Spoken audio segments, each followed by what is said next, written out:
ഈശോ മിശിഹായ്ക്ക് സ്തുതിയായിരിക്കട്ടെ. അനുഗ്രഹം എന്ന വാക്ക് ബറാക്ക് എന്ന ഹിബ്രു പദത്തിൽ നിന്നാണ് ഉടലെടുക്കുന്നത്. ഈ പദം പഴയ നിയമത്തിൽ 331 പ്രാവശ്യം ഉപയോഗിക്കുന്നതായിട്ട് നമുക്ക് കാണുവാൻ സാധിക്കും.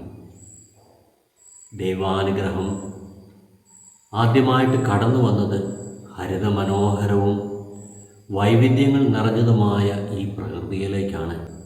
ഉൽപ്പത്തി പുസ്തകം അധ്യായം 1 22-ാമത്തെ വചനത്തിൽ നാം പ്രകാരം വായിക്കുന്നു: ദൈവം അവയെ അനുഗ്രഹിച്ചു, സമൃദ്ധമായി പെരുകി കടലിൽ നിറയുവിൻ, പക്ഷികൾ ഭൂമിയിൽ പെരുകട്ടെ.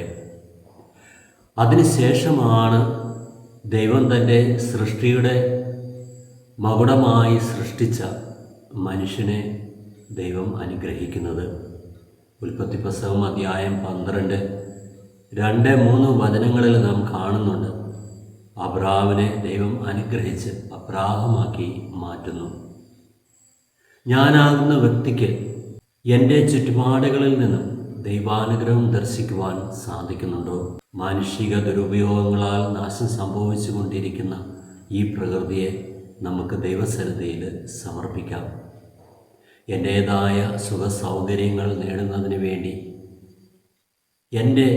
എനിക്ക് ദാനമായി കിട്ടിയ ഈ പ്രകൃതിയെ ഞാൻ എത്രമാത്രം ദുരുപയോഗം ചെയ്യുന്നുണ്ട്. ഞാനായിരിക്കുന്ന അവസ്ഥയിൽ, എൻ്റെ സാഹചര്യങ്ങളിൽ എനിക്ക് കിട്ടുന്ന ആ നല്ല സമയങ്ങളിലൊക്കെ ഞാൻ ഈ പ്രകൃതിയെ സ്നേഹിക്കുവാനും ഈ പ്രകൃതിക്ക് വേണ്ടി കുറച്ച് സമയം ചെലവഴിക്കുവാനുമൊക്കെ സമയം കൊടുക്കാറുണ്ടോ? ഇന്നത്തെ ദിവസം ഈ പ്രകൃതിയെ കർത്താവിൻ്റെ സന്നിധിയിലേക്ക് സമർപ്പിച്ചുകൊണ്ട് പ്രാർത്ഥിക്കാം.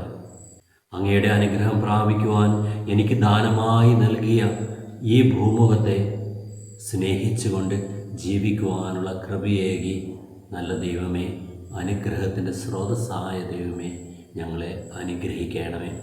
നമ്മുടെ കർത്താവ് ഈശോ മിശിഹായുടെ കൃപയും പിതാവായ ദൈവത്തിൻ്റെ സ്നേഹവും പരിശുദ്ധാത്മാവിൻ്റെ സഹവാസവും നാം എല്ലാവരിലും ഉണ്ടാകുമാറാകട്ടെ, ഇപ്പോഴും എപ്പോഴും എന്നേക്കും.